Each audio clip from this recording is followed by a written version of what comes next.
Hi යාළුවනේ ඔන්න අපි පළවෙනි වීඩියෝ එකෙන් ගෙනාවනේ බෙවරි විලා එකේ අපි වින් කරා කියලා. ඉතින් අපිට ඒ වින් කරපු පැකේජ් එක අද අපි බෙවරි විලා එකට ආවා. ඉතින් ඇත්තටම කිව්වොත් එහෙම බෙවරි විලා එකේ මැනේජ්මන්ට් ක්‍රියුව එක හරිම ෆ්‍රෙන්ඩ්ලි හොඳ ස්ටාෆ් සර්විස් එකක් අපිට යාලා දුන්නා. ඉතින් දැන් ඔයාලට පේනවා ඇති නේද මේ විලා එකේ තියෙන ලස්සන. ඇත්තටම කිව්වොත් මේ බිල්ඩින් එක අවුරුදු 150ක් විතර පැරණි කියලා කිව්වා. ඉතින් ඔයාලට ඒක පේනවා ඇතිනේ ඇන්ටික් ලුක් එකක් තියෙනවා මේ හැම තැනකම. ඉතින් මේ විලා එකේ ඔයාලට නිදහසේ පොත්පත් කියවගෙන කාලය ගත කරන්න හැකියාව තියෙනවා.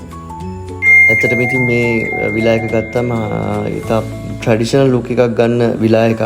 ඒ වගේම මං හිතන්නේ කොළඹ අවට මේ වගේ ෆිෂ් තෙරපි තියෙන රූම්ස් තියෙනවා කියලා මම ඇත්තටම දැකලා නැහැ. ඇත්තටම මේක තමයි මගේ ෆස්ට් ටයිම් මේ එක්ස්පීරියන්ස් එක ෆිෂ් තෙරපි එකක් එක රූම් එකක්. ඇත්තටම එන්ජොයි කරන්න ලොකු ඒරියා එකක් තියෙනවා.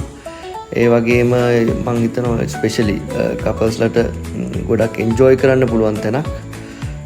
එන්න උඹලත් ඇවිල්ලා එන්ජොයි කරන්න පුළුවන්.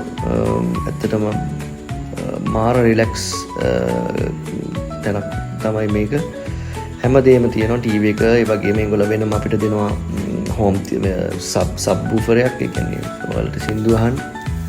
කියන්නේ හෝම් තියටර් එකක් කියන ඒගොල්ලෝ අපිට කැරෝකේ එකක් දෙනවා. අපිට ඒකට මයික් එකකුත් හම්බ වෙනවා. ඇත්තටම සින්දු කියන්නත් පුළුවන්. ඕන විදිහට එන්ජොයි කරන්න පුළුවන්.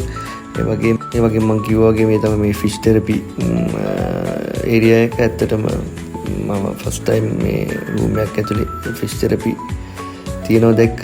ඇත්තටම ඒකත් වෙනම එක්ස්පීරියන්ස් එකක් වෙයි. ඉතින් අපි මේ ස්පෙන්ඩ් කරපු ටයිම් එකට යාලා අපිට හොඳ මීල් එකක් දුන්නා. ඉතින් මේ මීල් එක මාරම යවුනි. ඉතින් අපි ඒක එන්ජොයි කරා. ඒ වගේම තමයි මේකේ විශේෂම දේ තමයි මෙයාලගේ මේ බාතින් ඒරියා එක අවුට්ඩෝර් විදිහට තමයි හදලා තියෙන්නේ. ඉතින් මේ තමයි තවත් එයාලගේම කස්ටමර්ස්ලට දෙන රූම් එකක්. ඉතින් මේ රූම් කැටගරි එකෙත් මේ විදිහට මෙයාලට එන්ජොයි කරන්න පුළුවන් වෙනම ටීවී ඒරියා එකක්, වෙනම ඩයිනින් ඒරියා එකක් මෙයාලා හදලා තියෙනවා. ඉතින් ඔයාලටත් ආසයි නම් බෙවරි විලා එකේ එන්ජොයි කරන්න කොළඹම තියෙන හින්දා වැඩි වෙලාවක් යන්නේ නැති නිසා මෙන්න මේගොල්ලෝගේ පැකේජස් ටික අපි ඔයාලට දැනුවත් වෙන්න දාලා තියෙනවා.